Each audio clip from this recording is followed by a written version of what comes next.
Hello everyone and welcome back to the competitive classes. This is Deepak आनंद।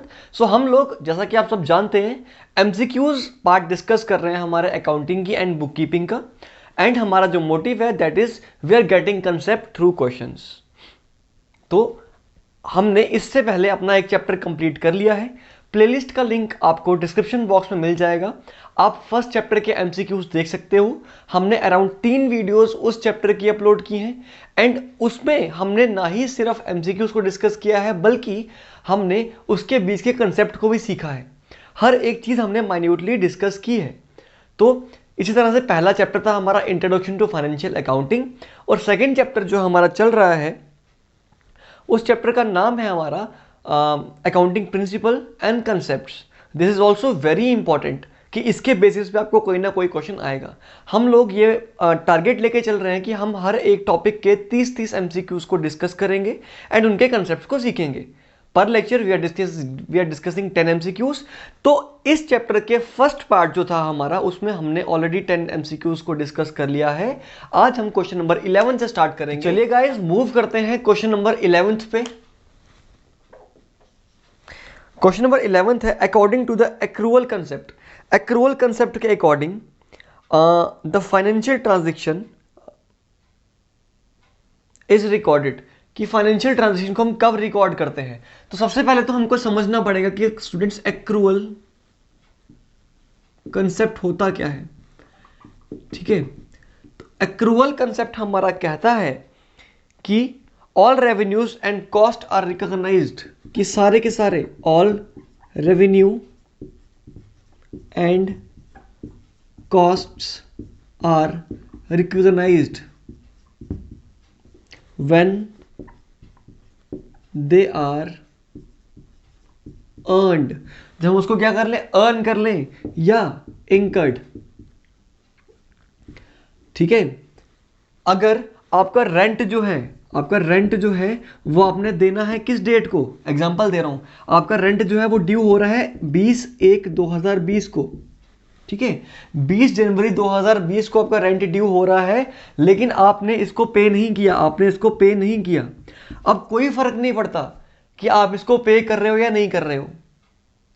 ठीक है, हमको कोई फर्क नहीं पड़ रहा कि इसको पे कर रहे हो या नहीं कर रहे हो। जैसे ही इसकी ड्यू डेट हो जाएगी, जैसे ही वो इंकर हो रहा है, जैसे ही उसकी ड्यू डेट होगी, आपने इसको उसी टाइम रिकॉर्ड कर देना है। That means a transaction is recorded when it is incurred. ठीक है भाई, बात समझ में आ रही, यही आपका एक्रूअल कंसेप्ट। ठीक है, आपको ये नहीं करना कि जब आप पे करोगे अब तब एक्सपेंस शो करोगे। आपको इसका एक्सपेंस कब शो करना है, आपको इसका एक्सपेंस तब शो करना है जब उसकी ड्यू डेट हो गई होगी। ठीक है, इस डेट के बाद वो क्या बन जाएगा, लायबिलिटी बन जाएगा। जब तक ड्यू डेट नहीं हुई तब तक हमारा रेवेन्यू, जब जो रेंट है वो क्या है, एक्सपेंस है। लेकिन जब इसकी ड्यू डेट ओवर हो गई 21 जनवरी से, ये क्या बन जाती है, मेरी लायबिलिटी बन जाती है। क्या बन जाती है, लायबिलिटी बनती है। इसीलिए हम रेंट को या कोई भी हमारा एक्सपेंस है इसको एज पर एक्रूअल कंसेप्ट कब रिकॉग्नाइज करेंगे, जब वो इंकर हो रही है वो चीज। ठीक है, तो एज पर द क्वेश्चन है हमारा according to accrual concept of accounting financial और बिजनेस ट्रांजेक्शन आर रिकॉर्डेड। तो हम इसको कब रिकॉर्ड करते हैं, when the transaction take place, जब वो ट्रांजेक्शन होती है, जब वो चीज होती है। तो पहले का आंसर क्या है, व्हेन ट्रांजेक्शन टेक्स प्लेस। तो पहले का आंसर ये आ जाएगा। ठीक है, फिर हमारे पास क्वेश्चन नंबर 12। क्वेश्चन नंबर 12 है John marketing company provides advertisement services to an investment company in year A. ठीक है, मैंने सर्विसेज प्रोवाइड की ईयर ए में। ठीक है, ईयर ए में क्या हुआ, सर्विसेज प्रोवाइड की गई बट रिसीव्स पेमेंट। लेकिन आपको जो पेमेंट मिली वो मिली ईयर बी में। आपको पेमेंट मिली कौन से साल में, बी में। The John marketing company recognizes the revenue in year A. हमने जो रेवेन्यू है उसको रिकॉग्नाइज किया कब, ए पहले साल में। हमने जो रेवेन्यू है उसको रिकॉग्नाइज किया पहले वाले साल में ही, जिस साल पे आपने सर्विसेज प्रोवाइड की उस साल पे ही रेवेन्यू रिकॉग्नाइज किया। तो ये आप कौन सा कंसेप्ट यहाँ पे फॉलो कर रहे हो, यहाँ पे आप कौन सा कंसेप्ट जो है उसको जस्टिफाई कर रहे हो। तो इसमें हमारा आता है स्टूडेंट्स, हमारा आता है रेवेन्यू रिकॉग्नाइजेशन कंसेप्ट। कौन सा कंसेप्ट आता है, रेवेन्यू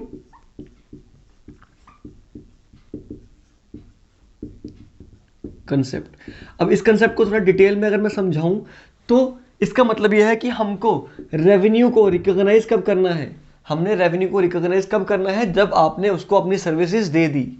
जैसे अगर मैंने 20/1/2020 को क्या की है, क्रेडिट सेल की है, क्रेडिट सेल की है, तो मैं क्रेडिट सेल को भी अपना रेवेन्यू मानूंगा, चाहे मुझे इसकी पेमेंट आने वाले 5 सालों बाद मिले, चाहे मुझे इसकी पेमेंट आने वाले 5 सालों बाद मिले, लेकिन मैं इसको अपना रेवेन्यू कब मानूंगा, जब मुझे पेमेंट मिल गई है। सिमिलरली आपको एडवांस में पैसा मिल गया, आपको एडवांस में कोई पैसा मिल गया, आपको 20 तारीख को पैसा मिल गया, लेकिन आपने सेल्स जो है, आपने जो सर्विसेज प्रोवाइड करनी है वो करनी है आपने 30 मई 2021 में। आपने सर्विसेज प्रोवाइड कब करनी है, 20/1/2021 में आपको एडवांस मिल गया। क्या मिल गया, एडवांस मिल गया। और आपने 3/5 को आपने क्या करनी है, सर्विसेज देनी है, अपनी किसी चीज़ की सर्विस देनी है।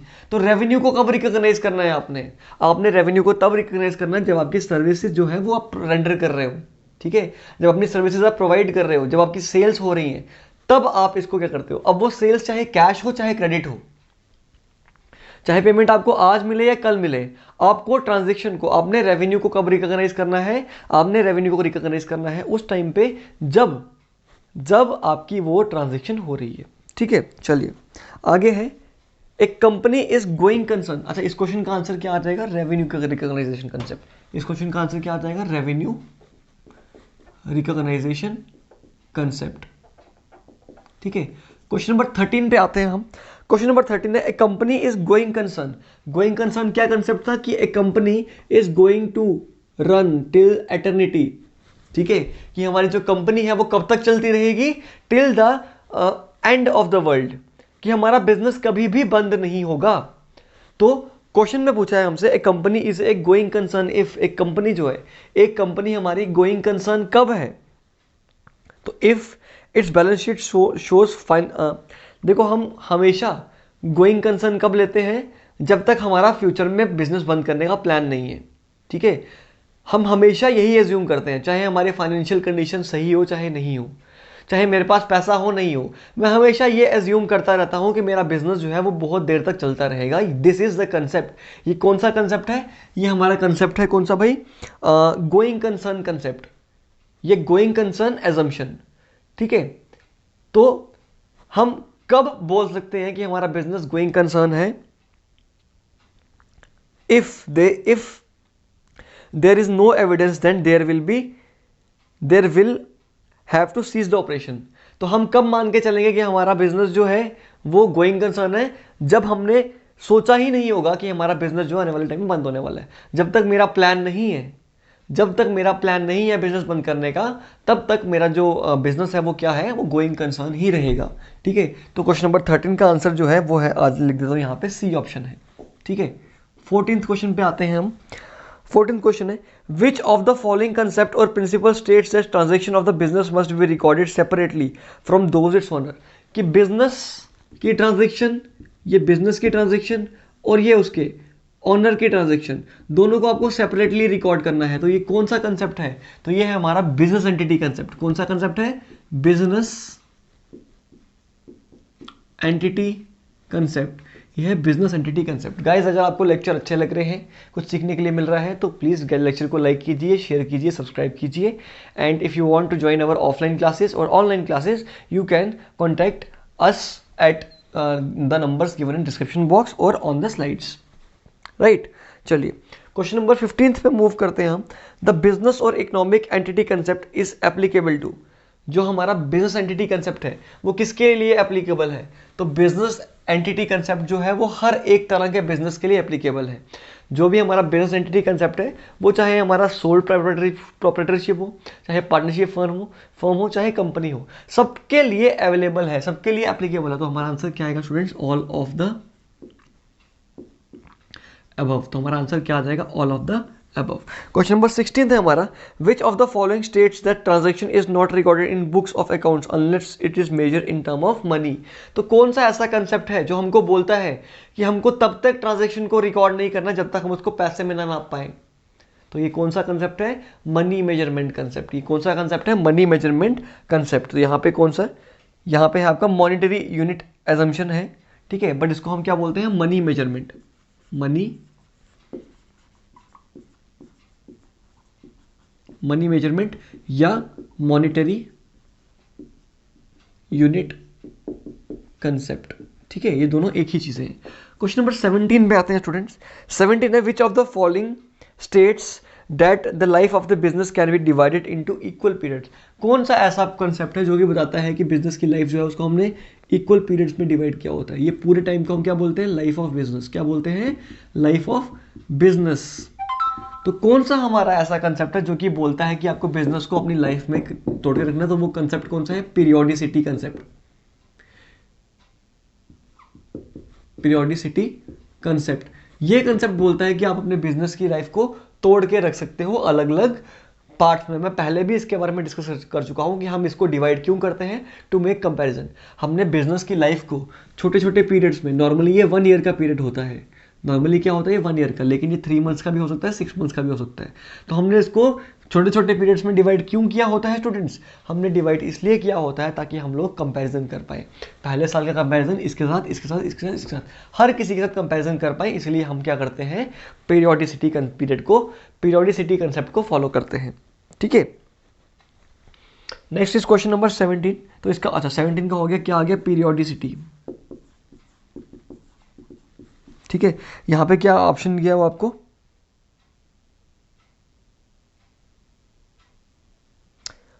अच्छा, यहाँ टाइम पीरियड असम्पशन, यहाँ पे इसका दूसरा नाम क्या लिखा हुआ है? Time period assumption. Time period assumption, ठीक है. ऑप्शन जो है, ऑप्शन के अकॉर्डिंग इसका आंसर क्या है? Time period assumption. Question number 18 पे आते हैं स्टूडेंट्स. क्वेश्चन नंबर 18 है, Sony a multinational electronics corporation recorded dollar amount in its financial statements to nearest 1000.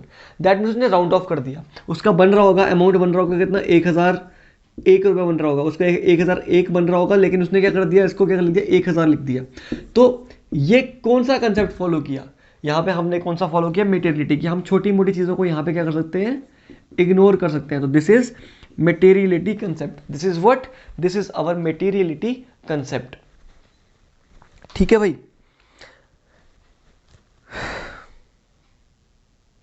अच्छा, ये क्वेश्चन नंबर 20th का आंसर दे दिया ना मैंने क्वेश्चन नंबर 20th का आंसर दे दिया, सॉरी. क्वेश्चन नंबर 20th का है, हमने शायद मिक्स कर दिया यहाँ पे, ठीक है. तो जस्ट अ सेकेंड गाइस, हमने इससे पहले क्या किया था? विच ऑफ द फॉलोइंग, ठीक है.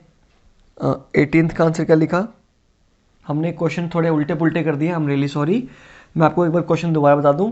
क्वेश्चन नंबर 17 हमने क्या किया था? पीरियोडिसिटी किया था. क्वेश्चन नंबर 18 है द रेवेन्यू. क्वेश्चन नंबर 18 है हमारे पास, the revenue is not recognized until it is earned और रियलाइज्ड. मैंने बोला कि रेवेन्यू जो है उसको हम कब तक रिकॉग्नाइज नहीं करते? जब तक वो अर्न ना हो जाए. तो ये कंसेप्ट कौन सा है? ये है रेवेन्यू रिकॉग्नाइजेशन कंसेप्ट. ये कौन सा है? Revenue recognition. आपको ये खुद में ही समझ में आ जाना चाहिए, ठीक है. ये कौन सा कंसेप्ट है? Revenue recognition concept. Question number 19 है हमारा, कौन सा? ये सोनी वाला. तो इसका हमने आंसर क्या निकाला? हमने यहाँ निकाला मेटेरियलिटी कंसेप्ट. METERIALITY भाई, ठीक है, मेटेरियलिटी कंसेप्ट. तो क्वेश्चन नंबर 19 का आंसर क्या है? Materiality concept. फिर हम आते हैं क्वेश्चन नंबर 20 पे. The auditor notice that financial statement of the Meta company were missing some foot notes. हमारी फाइनेंशियल स्टेटमेंट्स जो है, हमारे फाइनेंशियल स्टेटमेंट्स क्या होती हैं? Trading account and profit and loss account और बैलेंस शीट. उसमें हमारा फुट नोट मिसिंग है. Foot note is a very important for the users. तो वहां पे एक फुट नोट मिसिंग है जो कि यूजर्स के लिए इंपॉर्टेंट था. तो यहाँ पे हम कौन सा कंसेप्ट को वायलेट कर रहे हैं? तो यहाँ पे हम वायलेट कर रहे हैं full disclosure. Full disclosure concept हमारा कहता है कि जितनी भी आपकी इंपॉर्टेंट इंफॉर्मेशन है, चाहे वो छोटी से छोटी चीज़ हो, वो आपको अपने यूजर्स को शो करनी है. तो अगर आप फुट नोट नहीं बना रहे हो, फुट नोट क्या होता है? जैसे आपका एक बैलेंस शीट है, ये आपकी बैलेंस शीट है, तो हम नीचे लिखते हो कुछ नोट लिखते हो, किसके बारे में? इसके बारे में कि हमारे पास कंटीजेंट लाइबिलिटीज इतनी है, हमारे पास ये इतना है, हमारे पास वो इतना है। तो वो यहाँ पे हम क्या करते हैं, ये कौन सा कंसेप्ट को फॉलो करते हैं, हम यहाँ पे करते हैं फुल डिस्क्लोजर को। फुल, तो हम यहाँ पे कौन सा कंसेप्ट फॉलो करते हैं गाइस, यहाँ पे हम फुल डिस्क्लोजर कंसेप्ट को फॉलो करते हैं, राइट। तो ये थे हमारे question number 11 to 20। Next class में हम 21 से लेकर 30 तक के क्वेश्चन डिस्कस करेंगे एंड हम इसको भी फिनिश करेंगे, राइट। सो अगर आपको लेक्चर अच्छे लग रहे हैं तो चैनल को सब्सक्राइब कीजिए, वीडियो को लाइक कीजिए एंड शेयर भी कीजिए ताकि और भी लोग इसका फ़ायदा उठा पाएँ। इसके साथ साथ हमारे मैथ के लेक्चर्स चल रहे हैं, आप उसको भी देख सकते हैं। काफ़ी अच्छा मैम एक्सप्लेन कर रहे हैं, जो स्टूडेंट्स देख रहे हैं उनका काफ़ी पॉजिटिव रिस्पॉन्स आ रहा है। नो, द थिंग डिपेंड्स कि आप कितना शेयर करोगे ताकि और ज़्यादा ये हमारा लोगों तक पहुंच पाए। So this was all about today. Next lecture में मिलते हैं। Thank you very much, all the best.